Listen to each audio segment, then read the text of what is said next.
Assalamualaikum warahmatullahi wabarakatuh.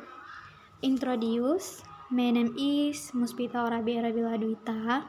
I am from the 19th class of Constitutional Law. Okay, get into the title. Here I will explain a little about Omnibus Law. Shifting of authority and or possible change of police street cluster. In brief, on 5 October 2020, the Parliament approved the Job Creation Law or RUU Cipta Kerja, commonly known as the Omnibus Law. The Omnibus Law amends a number of exciting laws, including the following. Number 1, Law Number 7 of 2014 on trade. Number 2, Law Number 39 of 2009 on special economic zones. Number 3, Law Number 36 of 2000 on the stipulation of government regulation in lieu of Law Number 1 of 2000 on free trade zone and free port. Number 4, Law Number 37 of 2000 on the stipulation of government regulation in lieu of Law Number 2 of 2000 on Sabang Free Trade Zone and Free Port. And the next, essential change to the trade law. The Omnibus Law amends several provisions of the trade law. The notable changes are as follows. And the first, introduction of business lines terms. The amendment of the trade law reforms that trade leasing will be done electronically through the online system. The amendment also introduced a business lines exemption by the central government but does not provide further guideline on this. And the second, distribution. The amendment of the trade law only states the further regulation of distribution will be regulated in government regulation. We do not see any significant change in relation to distribution in the amendment of the trade law. And the third, export and import. The Omnibus Law aims to drive export by introducing a new government mandate to issue policies on the improvement and development of export innovative national product.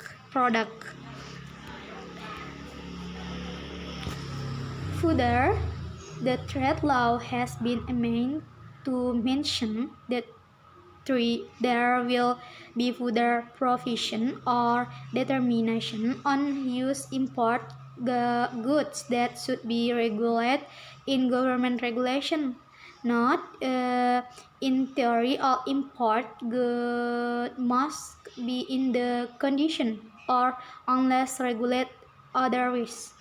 So this is exemption to the principle. Further, this change indicates that the Ministry of Trade will now share its authority to regulate this matter while previously it was under the sole authority of the Ministry of Trade. The trade law also stipulates that importers are not required to obtain business lines for import that are not carried out for business activities. As there is no further explanation of that is meant by import that are not carried out for business activities, it is unclear whether it is intended for import for personal use or for any other purpose. It is also uncertain how implementation will be done on import for the purpose. In relation to the temporary import and export, the amendment of the trade law delayed a provision that oblige exporter or importer to obtain approvals for temporary importation and exportation. With this dilation, it remains to be seen how the temporary importation and exportation will be implemented, as this might relate to the authority of the Directorate General of Custom and Excise to supervise the movement of the temporary imported goods. For example, the the importation of horticulture product must refer to additional specific import requirement. Sanction. The amendment of the trade law provides the types of administrative sanction that can be imposed for violation of certain provision of the trade law, namely warning letter, recall of product from distribution, temporary suspension of business activities, closure of warehouse, fine and or revocation of the business lines. However, a government regulation will further profit the criteria, type, and amount of fine and procedure for the administrative sanction. And changing from military regulation to government regulation. The amendment of the trade law indicate that the government will issue further guidelines, not the ministerial regulation. This is line with the spirit of the omnibus law to streamline the licensing and guideline for easy of doing business in Indonesia. And overall, subject to the issues of further implementing regulation, we can say that the changes are not significant compared to those in other sectors.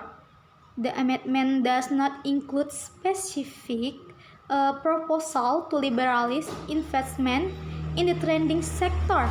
We may see further implementing regulation from the central government in the near future.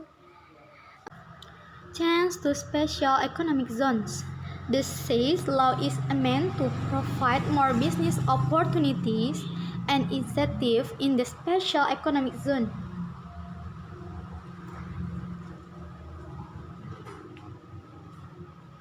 Overall, subject to the issue of further implementing regulation, we can say that the changes are not significant compared to those in other sectors. The amendment does not include specific proposal to liberalize investment in the trading sector. We might see further implementing regulation from the central government in the near future. Change to special economic zones. The SEZ law is meant to provide more business opportunities and incentives in the special economic zones. The production, distribution, education, and health sector are now included in the range of business activities allowed to operate in the SEZ. Future examples of new incentive provided under the Omnibus Law and relate to the exemption of import relation on the appointment of referees, commissioner and director, importation of consumption goods, and board understanding of various parties that might enjoy the facilities in the SEZ. Change to the free trade zone and free port zone.